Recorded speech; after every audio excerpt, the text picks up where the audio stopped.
Alright, what's going on, guys? It is Story Times of Crimes here, or Shane Dryer. So today I have three stories for you. This first one was the time that I pissed in front of the police. Um, I may have clickbaited you a little bit with that, but I still did technically pee in front of the cops. So this was the time when I was walking into town. I've told many stories in the past of the times I've walked into town to smoke with friends. And this dude's name, it's the same guy in a lot of the other stories. His name starts with the letter I. Um, I was right on his street. And his street is off of another street. So it makes kind of like a Y shape. And I see a car parked. And it's underneath the shadows. There's street lights, and it was underneath the shadows where the street lights weren't beaming. So I was like, alright, it was just a fucking car. And I had to take a piss, so I decided to pee right before I met my friend, because his house was right down the road. And so I whip my thing out, and I take a piss. And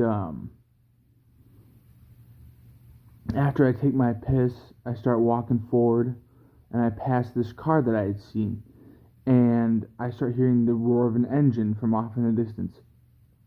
And I shit you not, this giant truck, like a monster truck, not a monster truck, but it was like lifted and shit, whips by. I mean, fucking, he had to have been going like 90 in a 55.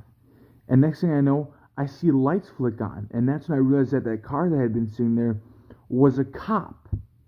And he goes and chases the guy. Now, I don't know if the cop had seen me and just didn't care, but you're not supposed to pee in public. So either he didn't see me or he didn't give a shit. So I might have lucked out there. That's really all there is to that story. This next story is about the time that me and my friend Jay, I mean, I already mentioned his name. His name is Jeremy, and this isn't really legal, so it doesn't matter. But we had a teacher in ninth grade named Mr. Paley. He was only a teacher for 1 year because he would let kids play on their phones. He didn't give a shit about his job. And he got fired because of it. But they did a fundraiser where they had meat sticks. And you had to buy them for $1 each. And he kept them all in these bags in his cabinet. And he used to leave his classroom door open during lunch. So me and my friend Jeremy used to sneak out of lunch and go steal, bags and bags. We probably stole, the way they had them priced, we probably stole like $200-300 worth of meat sticks and just shoved them in our bags. It was unbelievable. Like, it was to a point where he would restock them. And he must have not cared because he had to have seen that they were going missing. But it got to a point where we would come into school with extra bags so we could fill it with more meat sticks. It was fucked up, but we got away with that. Nothing ever happened. No one ever mentioned anything. No one ever looked into it. It was lit. We would go after school and smoke weed and fucking eat meat sticks. It was fucking crazy. And then I want to talk about the time that I've taken a DXM. The first time, I have the video and I'll link it because I mentioned it.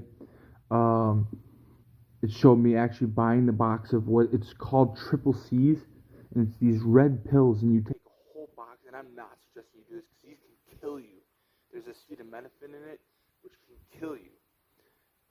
But basically, you buy this thing called Quercetin HBP. HBP, cough and cold. HBP stands for high blood pressure. And it's like it's got purple on it. The box is purple and the pills are red, and there's 16 pills in each box. And you take a whole box of it and it makes you trip balls.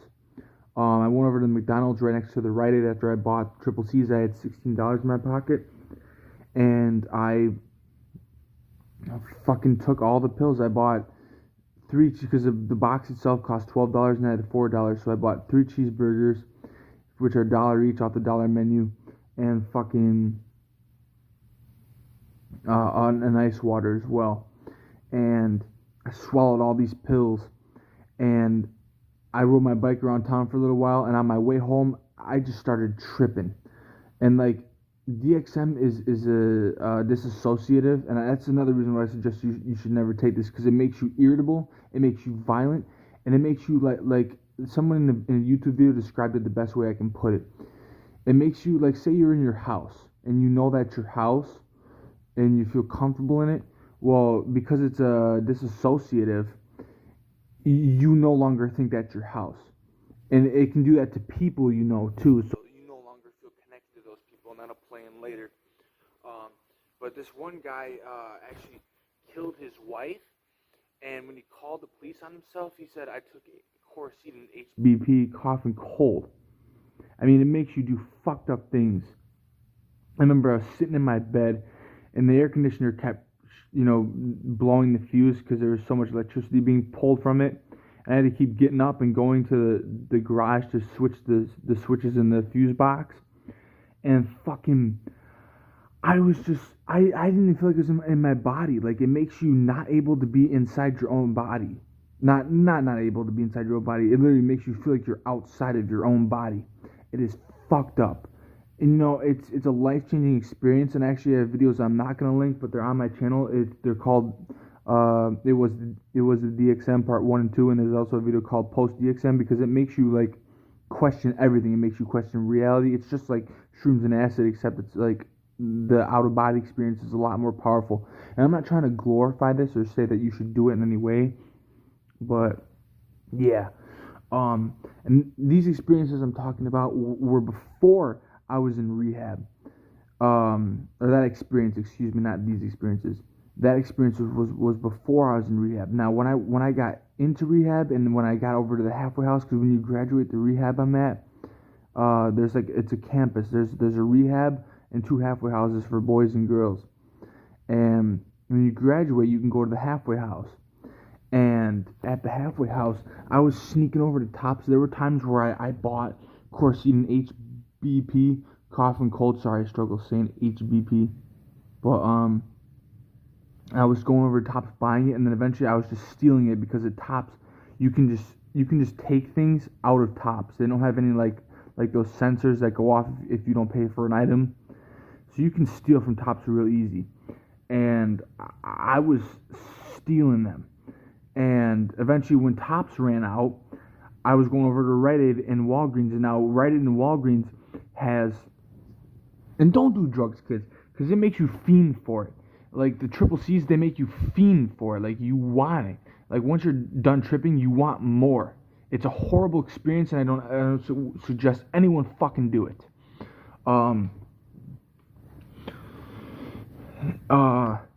And I would go into, like, Walgreens and Rite Aid, and I would pick up these boxes, shove them in my pocket, and then go around to the corner of the store where no one could see me and pop the pills out of the packets, and then put them behind some random box or something, or put them behind some random items where no one can see it. So by the time they did find the empty boxes, they couldn't check the cameras far back enough. I mean, I'm smart, but again, it's an addict's mind. Addicts aren't stupid.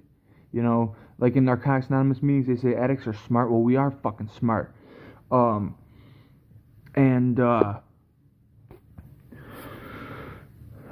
I was just stealing them that way, and I'd walk out with the pills in my pocket, and the sensor wouldn't go off, because technically the box didn't leave the store, so the sensors wouldn't go off. And yeah. And then when I would come back, I would wait until the night staff came in at 12 o'clock, because the night staff only does one round of checks, and then they leave. So, or they don't leave, but they go back to the desk and they don't bother you. So I was taking them at night, and like, DXM makes you not able to walk. It can impair it's almost like being drunk and tripping at the same time. It makes you not able to walk straight. It also makes you not able to urinate, because you're tripping so hard you can't urinate. So like, there were times where I had to stand there for like 30 minutes and I couldn't piss. And the first time I took it, which I just explained earlier, I fucking stood there in my own home, and I was just not able to pee, because of just how hard I was tripping. And actually, with that story before, that was my speaker shutting off, sorry. With the story before, fucking, The military recruiter, and on my Instagram, you'll see a post where I destroyed a TV and I had a bunch of like electronic pieces destroyed. I had got a call from a military recruiter while I was tripping, and this is why you shouldn't do it. I was tripping so hard. In times in the past, I had said no to the military recruiters because I really didn't want to go into it, even though I've had 3 generations of people in my family go into the military, but I just didn't want to. And this time around, I said, come meet me tomorrow. And he came to the house the day after I took triple C's, dude. I was still, like, not hungover, but, like, feeling the effects a little bit when the military recruiter came to my house. That's how fucked up this shit is. So, yeah, basically just don't ever do DXM. If you do it. There's this stuff, it's called Walltussin. It's the Walgreens brand of Robitussin, and it has nothing but pure DXM in it. So if you're going to do DXM, take Walltussin. And also, don't ever huff air duster either. I'm not going to say when I did it because I had people stalking my channel, but I was huffing air duster as well. And that shit, it makes you dizzy as fuck. And yeah, it feels good, but inhalants are not good for you. They're not good for you at all. So yeah, I made this video last exactly 11 minutes, and I have to believe, I believe it's 38 seconds, 11 minutes and 38 seconds, so I'm just going to stretch it out. But yeah, don't do this kind of shit. It's fucked up, it's wrong, and you can die from it. Like I said earlier, it can kill you. So, yeah, with that, I'm going to leave like 10 seconds of free area. So, peace.